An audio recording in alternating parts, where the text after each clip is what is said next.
C'est dans cette salle de la Maison des Jeunes et de la Culture de Chenôve que nous allons découvrir dans quelques instants le numéro 0 de Zoom Avant. Zoom Avant, qu'est-ce que c'est? C'est un magazine mensuel vidéo réalisé par une équipe de la MJC et qui a pour but de traiter des sujets d'ordre locaux ou non, de reportage ou de fiction. Zoom Avant, numéro 0.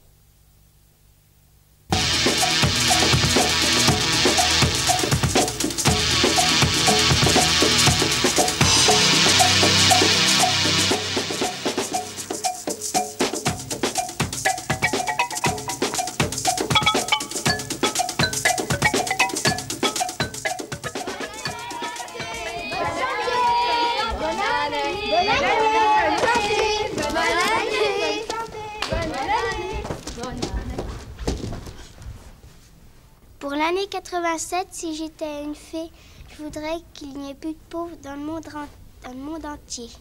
Une bonne clientèle, comme nous avons toujours eu. Si j'étais un sorcier, je couperais tous les arbres de la forêt. Je souhaite aux habitants de la commune de mieux se connaître et que chacun et chacune des habitants de Chenôve puisse échanger avec les autres un sourire. Alors moi, si j'étais une fée, je voudrais qu'il y ait la paix dans le monde. Surtout la paix et surtout, il y en a marre de parler del racisme, qu'existe plus le racisme, surtout le terrorisme non plus, parce que j'aime pas ça, j'aime que la paix, qui crée des emplois pour les jeunes, parce qu'il y en a beaucoup de jeunes qui veulent travailler, ils n'ont pas de boulot.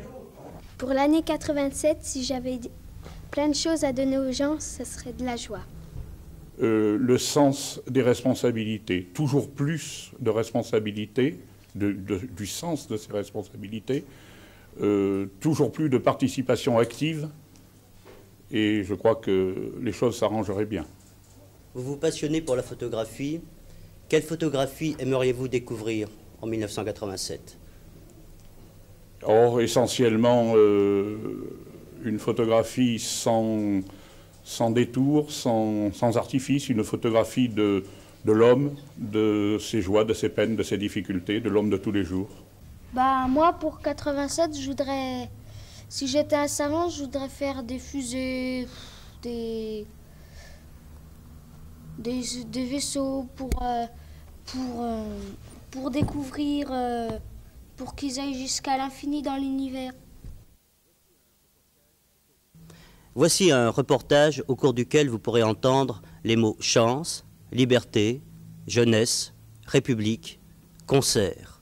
Ces mots ont été prononcés par le porte-parole et le président de SOS Racisme, Harlem Désir, que Zoom Avant a pu suivre pendant toute une journée.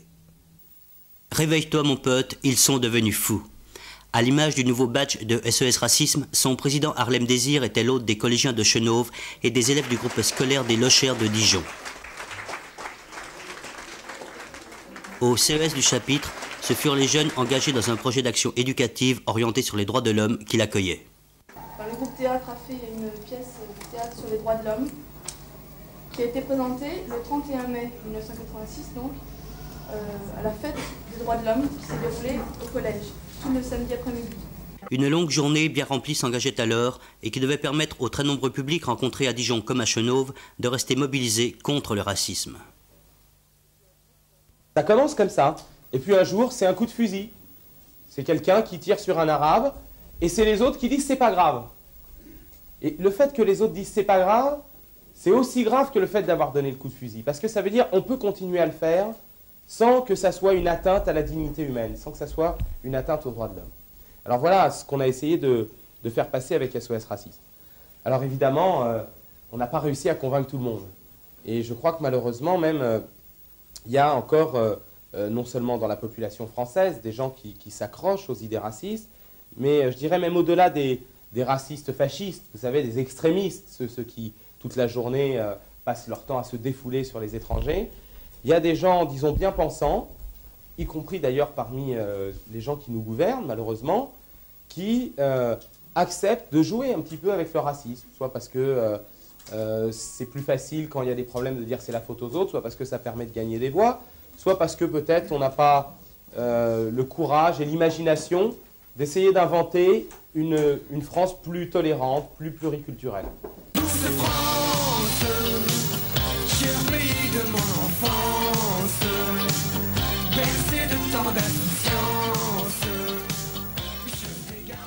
Les badges, comment vous avez eu l'idée de faire une main ou autre chose? Au début, on ne savait pas trop quoi faire comme badge.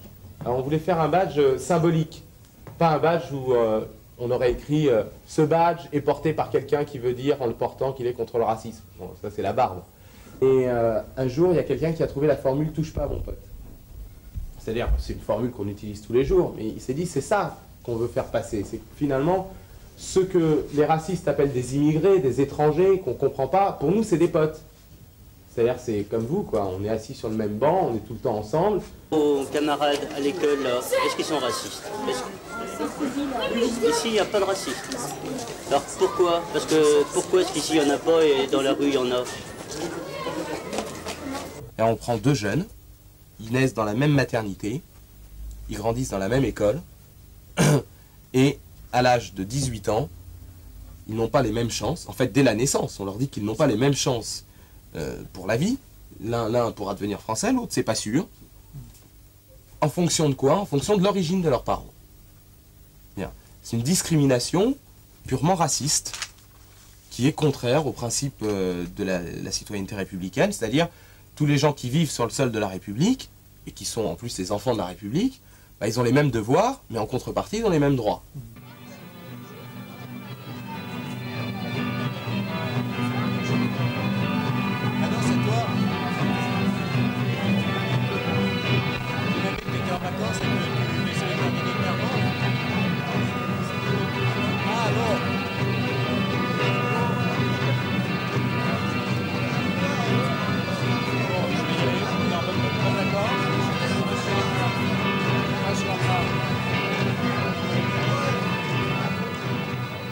Harlem Désir SOS Racisme est présenté comme un des plus grands mouvements de jeunes actuellement en France. Mais l'audience, comment ça se mesure? Ça se mesure au nombre d'adhérents, au nombre de badges vendus?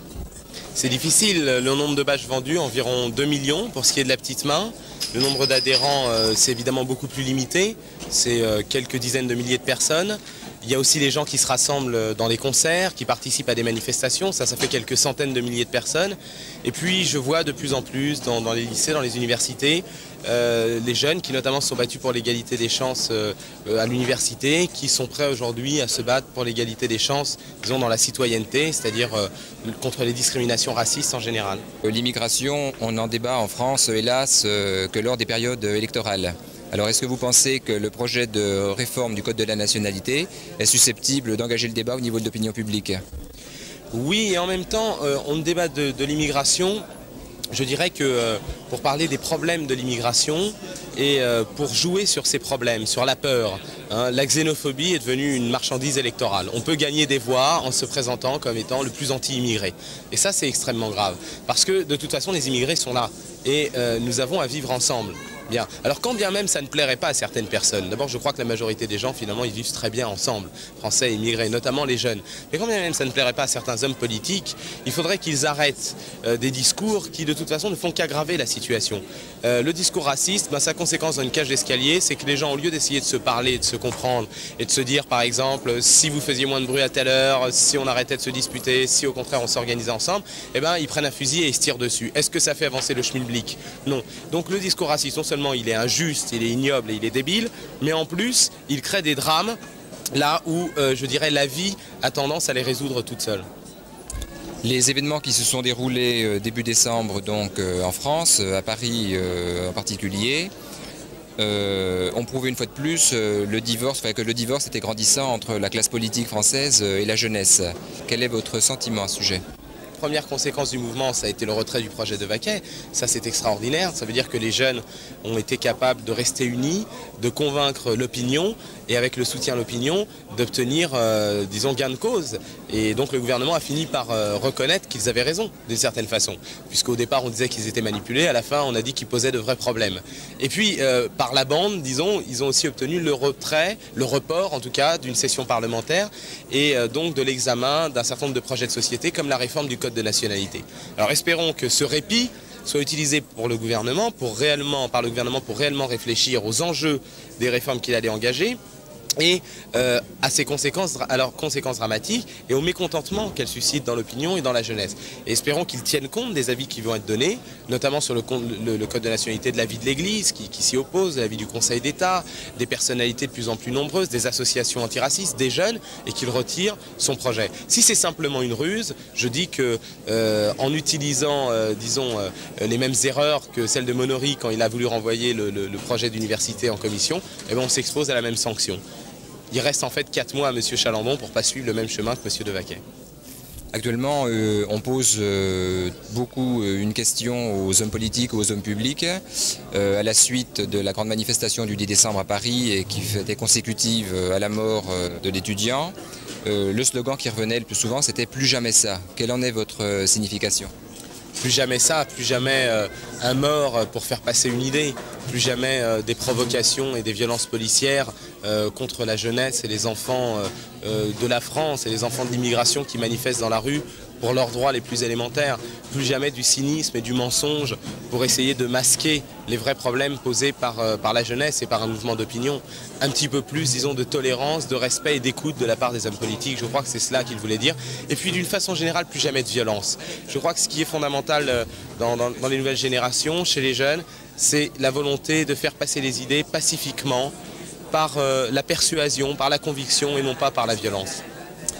Hier soir, dans l'émission Questions à domicile, François Liotard, le nouveau ministre de la Culture, affirmait, je le cite, que le libéralisme était la forme moderne de la générosité. Alors est-ce que c'est un pavé dans la mare de la gauche qui passait pour incarner un certain nombre de valeurs auxquelles la jeunesse est fort sensible? Je crains qu'il soit un des rares à encore croire que le libéralisme c'est la générosité.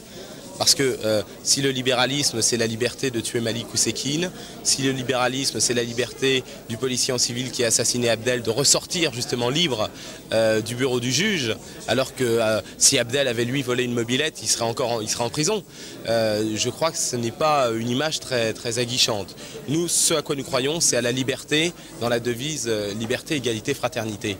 C'est-à-dire la liberté d'avoir les mêmes droits que les autres, la liberté de ne pas se faire tuer pour sa tête parce qu'on a un faciès d'immigré ou les cheveux frisés, l'égalité réelle et non pas les discriminations et la fraternité au lieu du racisme et de la haine.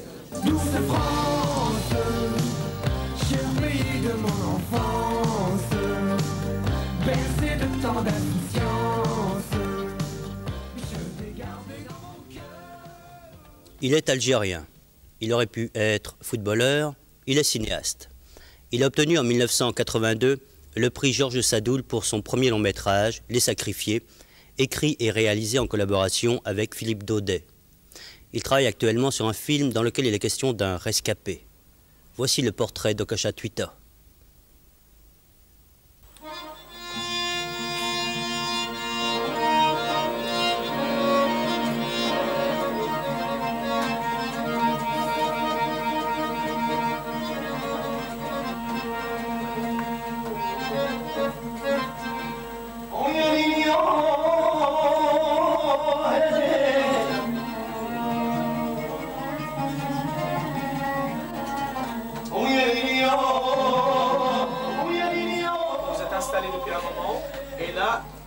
Il est en train de faire l'aller-retour et vous vous êtes écroulé sur le... Arrête Joe, tu... Ah ouais d'accord. Tu vois, c'est une scène. Alors. Voilà. Pourquoi tu veux t'avancer pour le cacher? Pourquoi? Parce que la faute elle est... C'est un créneau. Bah mais tout est écrit sur le scénario, c'est dommage que vous ne l'avez pas lu. C'est dommage. J'ai des répliques de... Ok, silence. Action. Attends, machin truc, mors-moi. Oh, salopard! Oh,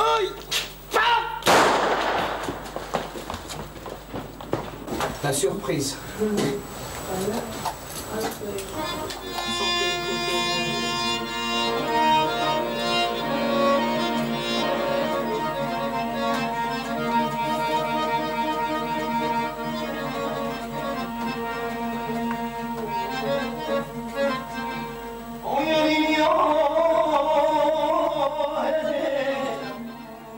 Ah non. 59 sur 12, 5e. Action. Go. Regroupez, merci. C'est quoi pour toi, Jean-Jacques? Oui. Ok, vérifions la balle.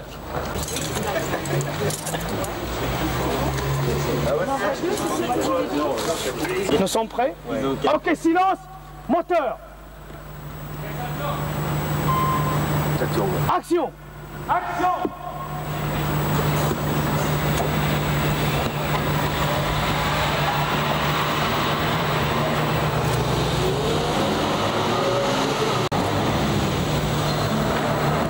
Tu mets tout le monde en place, c'était mauvais. Action! Action!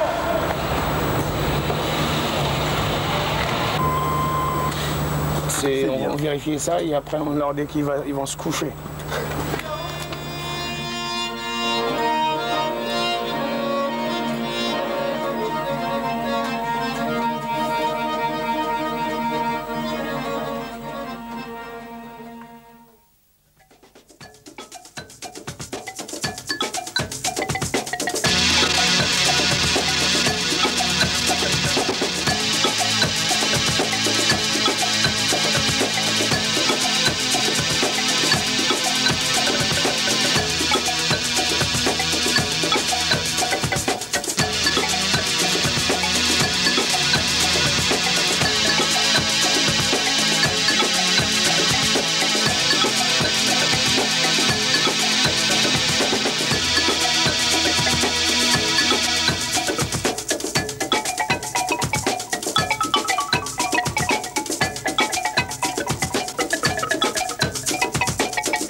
C'était Zoom Avant numéro 0. Rendez-vous dans un mois pour Zoom Avant numéro 1. Merci.